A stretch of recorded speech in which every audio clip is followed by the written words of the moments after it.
जो भाग्य में होगा मिलेगा, जो प्रारब्ध में होगा। तो प्रारब्ध और भाग्य बना कहां से? हमारे वर्तमान के क्रियाकलाप से बना। जो हमने किया आज आपके साथ अच्छा या बुरा, वही कल के लिए हमारा भाग्य है, प्रारब्ध है। तो भाग्य के निर्माता भी हम स्वयं ही हैं। भाग्य के निर्माता हम कौन हैं? स्वयं हैं। अब अच्छा भाग, अब आपने किसी की चाकू से हत्या कर दी तो आपका भाग्य गलत हो जाएगा, प्रारब्ध। फिर आपको जेल मिलेगा, कष्ट मिलेगा। फिर आप कहोगे मेरे तो भाग्य में कष्ट है। वो कष्ट भी तुम्हारे ही कर्मों से आया। और तुमने किसी भूखे को भोजन कराया तो उसने भोजन किया, उसको तृप्ति मिली। कल को वो बहुत बड़ा आदमी बन गया, जिसको आपने 2 रोटी कभी खिलाई थी मुसीबत में, वो बड़ा आदमी बन गया। और उसने कभी आपको देखा, रे आपने हमारी मदद की, वो आपको भी अपने साथ रख के आपकी भी उन्नति कराता है, आपको भी आपकी सीढ़ी बन गया। वो आपकी क्या हो गया? सीढ़ी, जो आपको ऊपर ले जाने में आपका सहयोगी बन गया, मदद करने में सही। तो जीवन में जो अब आपकी तरक्की हो रही है, आपका उत्थान हो रहा है, उस उत्थान के जिम्मेदार भी आप हैं, क्योंकि आपने कभी अच्छा किया था, उसका फल आपको मिला। जैसे आपने पढ़ाई के समय पढ़ाई की तो आप सीए बन गए, आप इंजीनियर बन गए, आप डॉक्टर बन गए, आप एडवोकेट बन गए, आप बड़े बड़े पदों में आईएएस बन गए, आईपीएस बन गए, कुछ भी बन गए। तो आपने समय का पढ़ाई की तो बन गए। अब कोई बोले मैं तो कलेक्टर नहीं बन पाया भैया, तो तुमने पढ़ाई नहीं की, तुमने वो मेहनत नहीं की जो करना चाहिए था, वो कहीं ना कहीं कमी रह गई। कोई बात नहीं, प्रयासरत रहो। तो हमारा वर्तमान का किया हुआ कर्म ही हमारा भविष्य का निर्माण करेगा। इसलिए मूल रूप से है कर्म। पाप और पुण्य में भी सहायक कर्म है। हमने आपका गला दबाया, ये पाप हो गया। हमने आपको रोटी दी, ये पुण्य हो गया। तो कर्म ही तो मूल में आया ना। गला दबाना कर्म था और रोटी देना भी कर्म था। तो कर्म ही पाप पुण्य का निर्माण करता है। गलत कर्म पाप का निर्माण कर देगा, सही कर्म पुण्य का निर्माण कर देगा। तो पाप पुण्य भी कर्म, मतलब मूल में है कर्म। आप ये हाथ हिला रहे हैं, ये भी कर्म है। अब ये हाथ हिलाना, ये भी कर्म है ना। अब ये आपको डिसीजन लेना है कि आप किसी लड़की को देख के हाथ हिला रहे हैं, लड़का को देख के हाथ हिला रहे हैं, या भगवान को देख के हाथ हिला रहे हैं कि प्रभु मैं आ गया आपके दर्शन करने के लिए। हाथ तो दोनों में हिलेगा। अब ये आपका ये डिसीजन है कि किसके लिए हाथ हिलाना है ना। मैंने कल ही आपको समझाई एक बात बढ़िया, कि हमने पुष्पों की माला खरीदी और वही माला उसी दुकान से उतने ही पैसे में एक दूसरे व्यक्ति ने भी खरीदी, पर एक ने भगवान को चढ़ाई और दूसरे ने एक वैश्या के कोठे पर जा रहा था तो वैश्या के लिए लेकर गया। एक ही दुकान से 2 माला खरीदी गई, दोनों 20-20 रुपए की थी। एक भगवान के लिए खरीदी गई भक्त के द्वारा, एक कामी के द्वारा वैश्या के लिए खरीदी। तो पैसे दोनों में खर्च हुए, पर खर्च करना उसका सार्थक है जो प्रभु के लिए खर्च हुआ। जो एक स्त्री के लिए खर्च हुआ वैश्या के लिए, वो व्यर्थ है। हाँ या ना। यहां तबला बजता है, बोलो हाँ। यहां ढोलक बजती है, बोलो हाँ। लेकिन जब वैश्या नाचती है ना, वैश्याएं भी मुजरा करती हैं, ताता थैया करके नाचती हैं। तो वैश्याएं जहां नाचती हैं वहां भी तबला बजता है, और भगवान की आरती पूजा जहां होती है वहां भी तबला बजता है। दोनों ही तबले में बकरे का चमड़ा जड़ा हुआ है। दोनों ही तबले में बकरे का चमड़ा लगा हुआ है। दोनों चमड़ों से सुर निकल रहा है, पर एक का सुर वैश्या को नचा रहा है, दूसरे का सुर भगवान को प्रसन्न करने के लिए निकल रहा है।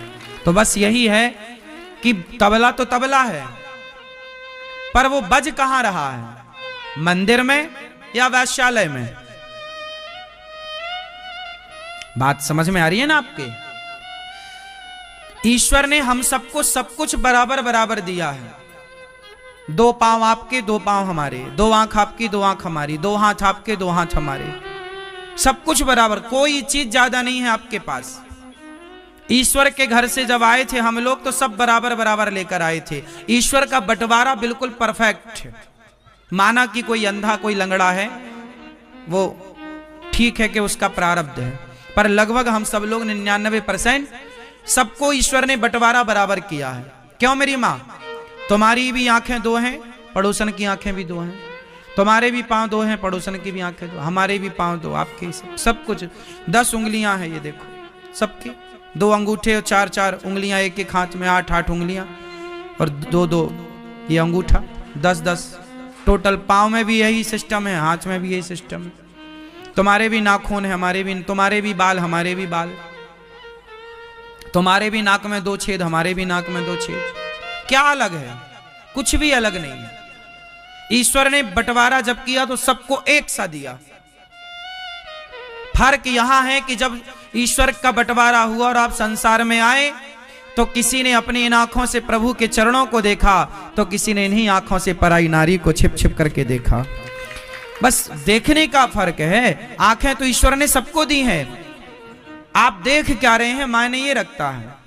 पांव तो दिए हैं, आप लोग पांव दिए तो आप चलकर वृंदावन आ गए, और कोई अपने पांव से चलकर के वैश्या के कोठे में जाता है, तो कोई चलकर शराब की दुकान में जाता है। तो पांव से चलकर या तो आप वैश्या के पास जाएं, या तो शराब की दुकान में जाएं, या तो चलकर वृंदावन आए। पांव की जरूरत तो वैश्या के यहां भी पड़ेगी, पांव की जरूरत तो वृंदावन में भी पड़ेगी। तो पांव ईश्वर ने सबको दिए हैं। अब चलकर कहां जाना है ये डिसीजन आपका है, ये डिसीजन भगवान का नहीं है। लोग कहते हैं भगवान की मर्जी के बिना पत्ता नहीं हिलता, तो भगवान थोड़ी तुम्हारा हाथ पकड़ के कोई वैश्या के पास ले गए थे, भगवान थोड़ी रावण का हाथ पकड़ के ले गए थे कि जा सीता को चुरा ले। ईश्वर ने आपको दी रखा है ना, बंटवारा कर रखा। ईश्वर ने आपको बंटवारा किया, हाथ पांव के साथ साथ आपको ईश्वर ने 50 साल 100 साल का समय भी दिया है। मेरे पास कितने साल का समय है? मेरे 33 साल पूरे हो गए जीवन के। मैं 33 वर्ष जीवन के कार्यकाल पूरा कर चुका। अब पता नहीं मेरी कितनी और आयु है, मुझे नहीं पता, लेकिन जितनी भी है वो उतनी ही रहेगी, बढ़ेगी नहीं। मैं 70 साल का हूं कि 50 साल का हूं कि 40 का हूं कि 100 का हूं, ये ईश्वर जाने। जितना भी मैं हूं बस हूं, एक दिन भी बढ़ेगा नहीं मेरा। जिस दिन टाइम पूरा होगा, चलो भैया अनिरुद्धाचार्य चलो आओ वापस, चलो ठीक है चलो, जाना पड़ेगा। कोई ये संसार हमारे बाप का थोड़ी है, यहां तो हम आए हैं, किराए से रह रहे हैं और कार्यकाल पूरा करेंगे जाएंगे। हमें 100 साल का समय मिला, माना कि उदाहरण के तौर पर, उस 100 साल का समय आपके पास भी है। अब 100 साल में, उसी 100 साल की आयु में कोई विवेकानंद हो जाता है, कोई राम हो जाता है, कोई रावण हो जाता है। वही समय पर कोई राम बन जाता है। जो आपने अपने समय का दुरुपयोग किया तो रावण हो गए, और आपने अपने समय का सदुपयोग किया तो राम हो गए। बात समझ में आ रही है? ईश्वर ने आपको ज्यादा कम नहीं दिया, बराबर दिया है। ईश्वर की तरफ से न्याय सबके लिए। ईश्वर की नजर में सब एक हैं। यहां आकर कोई हिंदू हो गया, मुसलमान हो गया, सिख हो गया, ईसाई हो गया, ईश्वर ने तो इंसान भेजे थे। मजहब पंथ धर्म बंटवारा जातियां तो ईश्वर ने, भगवान ने इंसान भेजे थे, बंटवारा संसार में हो गया। ईश्वर ने जब पानी बरसाया तो वो पानी था, लेकिन पानी की बूंद गंगा में गिरी तो वो गंगा जल हो गया, यमुना में गिरी तो यमुना जल हो गया, नाले में गिरी तो वही पानी नाला हो गया। बस ईश्वर ने तो पानी बरसाया था। गंगा तो यहां हुई, यमुना तो यहां बनी। जो पानी यमुना से जुड़ गया वो यमुना हो गया, जो गंगा से जुड़ गया वो गंगा हो गया, और जो नाले से जुड़ गया।